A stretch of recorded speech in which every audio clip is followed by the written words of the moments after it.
जय हिंद दोस्तों। आज हम क्लास 10th के एक्सरसाइज 3.3 का क्वेश्चन नंबर 3 से सॉल्व कर रहे हैं। 1 से 2 तक कल सॉल्व हम लोगों ने पिछले वीडियो में कर लिए थे। इससे आगे अब हम लोग सॉल्व करने जा रहे हैं। तो क्वेश्चन नंबर 3 कह रहा है कि दो संख्या का अंतर 26 है और एक संख्या दूसरी संख्या के 3 गुनी है, उन्हें ज्ञात कीजिए। तो सबसे पहले हम इसे रैखिक समीकरण के युग में लाएंगे, उसके बाद फिर इसको प्रतिस्थापन विधि से सॉल्व करेंगे। ओके, तो देखते हैं दोस्तों पहले क्या है। नंबर 1, तो दो संख्या का अंतर। तो यहाँ पे चूंकि दो संख्या बोल रहा है तो मान लेते हैं पहला संख्या मेरा x है और दूसरा क्या हो जाएगा y। तो माना कि पहला संख्या बराबर x, तो दूसरा संख्या क्या हो गया, ये हो गया y।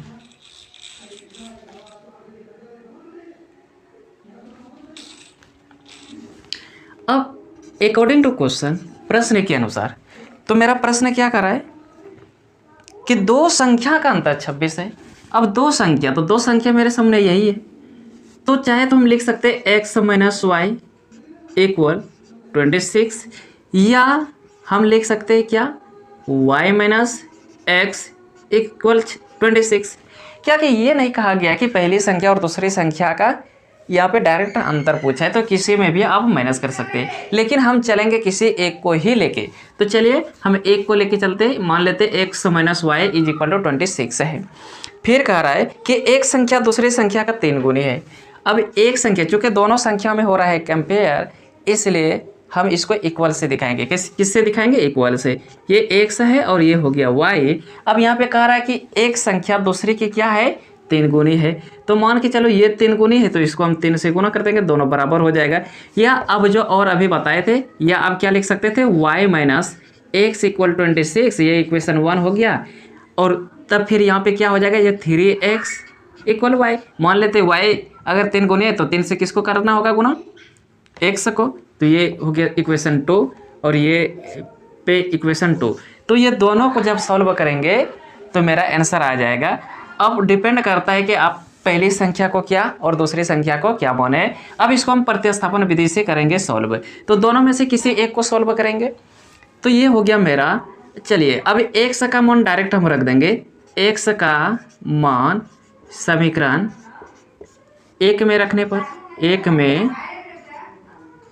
पर क्या कि हम इसको प्रतिस्थापित करेंगे 1 में। तो चलो x माइनस वाई इक्वल 26, तो x का वैल्यू है यहाँ पे 3y माइनस वाई इक्वल हो गया 26। तो ये हो गया 2y इज इक्वल टू 26। तो 2 से इसको कटा दो, तो y बराबर हो गया 13। अब y का मान रखेंगे हम x में, तो x बराबर हो जाएगा 3 इंटू 13, यानी हो गया 39। तो इस तरह से मेरा x और y निकल गया। क्वेश्चन नंबर 3 का 2 क्या कर रहा है, तो ये कह रहा है कि दो संपूरक कोना का बड़ा कोण, यानी दो संपूरक कोना में बड़ा कोण छोटे कोण से 18 डिग्री अधिक है। तो संपूरक कोण, यहाँ पे दो कोण है, इसलिए मान लेते हैं माना कि छोटा कोण, तो छोटा कोण मेरा x डिग्री है, तो बड़ा कोण क्या हो जाएगा, बड़ा कोण y डिग्री। अब यहाँ पे एक चीज कह रहा है संपूरक। तो संपूरक क्या होता है दोस्तों, तो संपूरक का अर्थ होता है कि जब दो कोना का योग 180 हो, यानी क्या है संपूरक। तो संपूरक क्या है, जब दो कोना का योग 180 डिग्री हो। कितना हो, 180 डिग्री हो, तो उसे हम संपूरक कोण बोलते हैं। तो यहाँ पे कह रहा है, अब अकॉर्डिंग टू क्वेश्चन चलते, कहता संपूरक कोण है। संपूरक कोण कितना है, दो संपूरक कोना में बड़ा कोण। तो ये दोनों संपूरक है, तो पहला इक्वेशन यहाँ से आ जाएगा कि x प्लस वाई बराबर 180 डिग्री। ये इक्वेशन हो गया 1। सेकेंड कह रहा है क्या कि बड़ा कोण छोटे कोण से 18 डिग्री अधिक है। तो दोनों कोना में कंपेयर हो रहा है, तो एक साइड हम लेते हैं छोटा कोण को एक साइड लेते हैं, बड़ा कोण को। अब देखो बड़ा कोण 18 डिग्री अधिक है, तो चाहे तो हम छोटे में 18 को जोड़ देंगे या इसमें 18 को घटा देंगे। चलिए हम इधर 18 को घटा सकते, तो दोनों यहाँ पे आप कर सकते हैं। छोटे में आप 18 को जोड़िए या बड़े में 18 को घटाइए तो भी समान इक्वल होगा। अब x का मान समीकरण किस में रखेंगे? समीकरण 1 में रखने पर, 1 में रखने पर। तो समीकरण जैसे 1 में रखेंगे तो ये x प्लस वाई बराबर 180 डिग्री हो गया। तो x का मान है मेरा y minus 18 degree plus Y equal 180। तो y प्लस वाई ये हो गया 2y, तो 2y 180, इधर माइनस है तो इधर हो जाएगा प्लस 18। आप यहाँ पे एरो लगा दीजिए, तो y बराबर क्या हो जाएगा? तो y बराबर हो जाएगा, ये 8 हो गया 9 1/2, 2 से इसको कटाओ तो 2 नमो 18 और बच गया 1, 2 नमो 18, यानी y बराबर हो गया 99 डिग्री। x क्या हो जाएगा? तो 99 में माइनस हो जाएगा 18, तो ये आपका हो गया 1 और यहाँ से आ गया 80 यानी 81। तो इस तरह से दोनों एंगल निकल गया है। क्वेश्चन नंबर 3 देख लेते हैं क्या कह रहा है। कहता है एक क्रिकेट टीम के कोच ने 7 बल्ले और 6 गेंद 3800 रुपयों में खरीदे। तो इसमें गेंद और बल्ला दोनों को हम अलग अलग मान लेते हैं। माना कि एक बल्ला का मूल्य 100 रुपया है, तो फिर एक गेंद का मूल्य क्या हो जाएगा? तो एक गेंद का मूल्य हो जाएगा y रुपया। अब अकॉर्डिंग टू क्वेश्चन, प्रश्न क्या कह रहा है कि 7 बल्ले और 6 गेंद, तो एक बल्ले का दाम x है तो 7 का क्या हो जाएगा 7x, और एक गेंद का दाम y है तो 6 गेंद का हो जाएगा 6y। और ये दोनों कंडीशन में कितना ये पेड कर रहा है? तो ये कर रहा है 3800, ये हो गया 3800, ये हो गया इक्वेशन मेरा 1। पुनः क्या कर रहा है ये कि उनमें उसने 3 बल्ले और 5 गेंद, फिर कितने बल्ले? तो 3 यानी 3x प्लस 5 गेंद तो 5y, कितना में खरीदा? तो 1750 में। तो ये हो गया 1750, ये हो गया इक्वेशन 2। अब इसे हम प्रतिस्थापन विधि से सॉल्व करेंगे। तो किसी एक को सॉल्व करते, 3x बराबर हो गया 1750 माइनस 5y, और x बराबर हो गया 1750 माइनस 5y/3। चलिए x का मान कहाँ पे रखेंगे? इक्वेशन 1 में। x का मान समीकरण 1 में रखने पर, तो समीकरण 1 क्या है? 7x, और x का वैल्यू यहाँ पे हो जाएगा 1750 माइनस 5y/3 और प्लस 6y इक्वल 3800। अब इसको गुना करो, 7 0 0, 7 5 35 का 5, 7 7 49 और 49 3 52, 7 1 7 5 12, माइनस 7 5 35y। अगर चलिए एक बार लिख देते, 3 प्लस 6y इक्वल 3800, तो ये हो गया 12250 माइनस 35y, और ये क्या हो जाएगा? 3 से गुना हो जाएगा 6 18y, और इधर गुना हो जाएगा 8 3 24 का 4 और 3 3 9 2 11, माइनस 35 ये में 18y चला जाएगा तो क्या बचेगा? 15 8 7 2 में 1 1, यानी 17y बराबर हो जाएगा 11400, और इधर प्लस है तो माइनस 12250, तो y बराबर हो जाएगा 10। अब ये चूँकि बड़ा है माइनस वाला, माइनस का साइन रहेगा, 0 में गया 0 0, 5 में 0 गया 5, 12 में 4 8, एक कट गया, यानी इतना हो गया बटे माइनस 70, 17 5 85, ये माइनस माइनस कट गया, ये हो गया 50।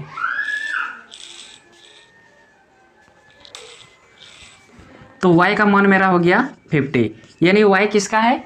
तो एक गेंद का हो गया 50 रुपीज।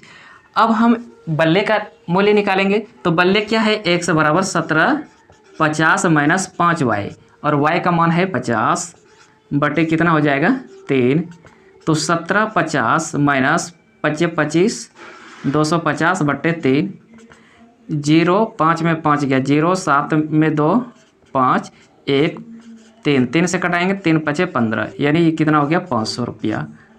तो बल्ले एक बल्ले का मूल्य है 500 रुपया और एक गेंद का दाम है 50 रुपया। क्वेश्चन नंबर 3 का हम देख रहे हैं 4। इसका सिर्फ हम आपको इक्वेशन तैयार करके देंगे और आप इसको प्रतिस्थापन विधि से घर में सॉल्व करेंगे। ठीक है, ये आप लोग के लिए होमवर्क रहेगा। तो क्वेश्चन नंबर 4 कह रहा है कि एक नगर में टैक्सी के भाड़े में एक नियत भाड़े और एक अतिरिक्त भाड़ा है। अतिरिक्त भाड़ा क्या है कि पर किलोमीटर के लिए उसकी अतिरिक्त भाड़ा ली जाती है।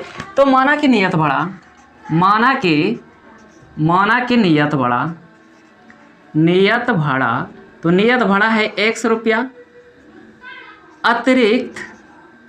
अतिरिक्त भाड़ा पर किलोमीटर, तो ये क्या हो जाएगा प्रति किलोमीटर।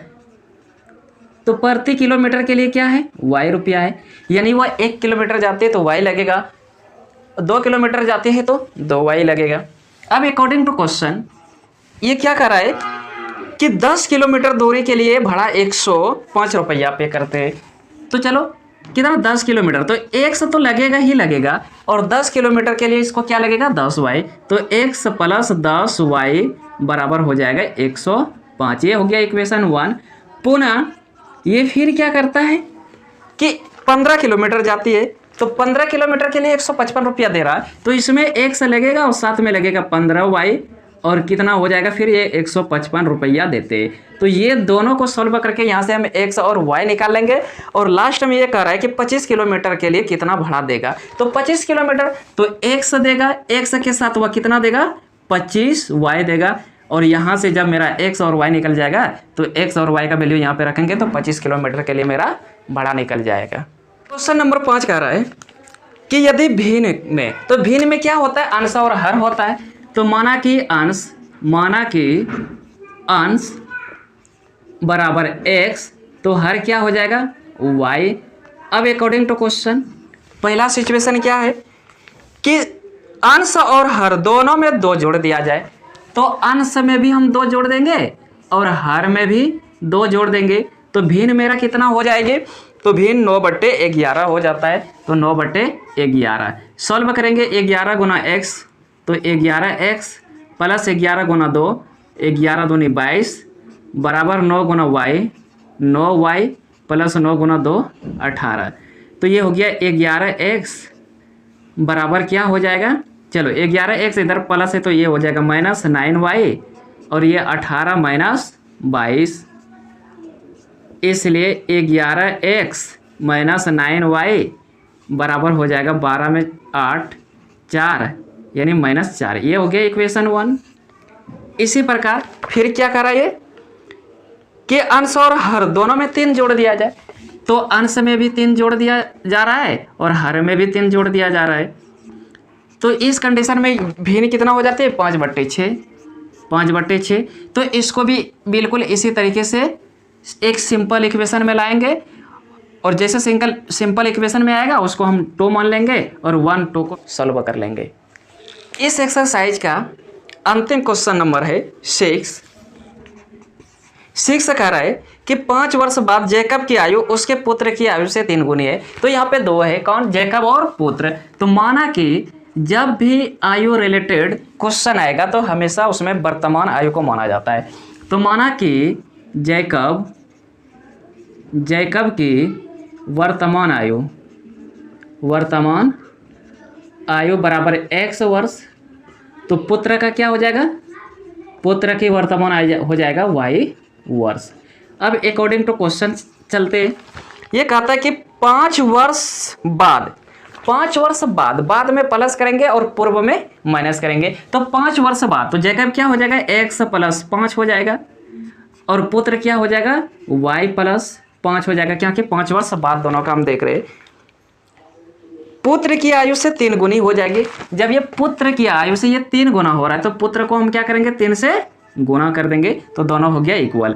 अब इसको सॉल्व कर लेते, x + 5 = 3 × y, 3y + 5 × 15। x y को एक तरफ ले आते, x - 3y 15 माइनस 5, तो x माइनस 3y इक्वल 10, इसको मान लेंगे समीकरण 1। पुनः अब देखते हैं फिर क्या कह रहा है, ये कहता है 5 वर्ष पूर्व। अब पूर्व कह रहा है तो इसमें माइनस हो जाएगा, जो इसका प्रेजेंट एज है इसमें क्या हो जाएगा, माइनस हो जाएगा। कितना, तो 5 वर्ष पूर्व देख रहा है तो 5 माइनस हो गया। पुत्र में भी वही करेंगे, y में 5 को क्या कर देंगे, माइनस। और इसमें क्या हो रहा है, जेकब की आयु उसके पुत्र की आयु की 7 गुनी थी। जब ये 7 गुनी का था तो ये यहाँ में 7 से गुना कर देना है, तो x माइनस 5 और 7 इंटू वाई 7y माइनस 7 × 5 = 35। इसी तरह से इसको हम सॉल्व करके इक्वेशन 2 में लाएंगे और इसको फिर प्रतिस्थापन विधि से सॉल्व कर देंगे। तो उम्मीद करता हूँ कि ये एक्सरसाइज आपको बहुत ही अच्छी तरह से समझ में आ गया होगा। इसी तरह से वीडियो आते रहेंगे, इसलिए आप इस चैनल को सब्सक्राइब कर दीजिए और लाइक कीजिए।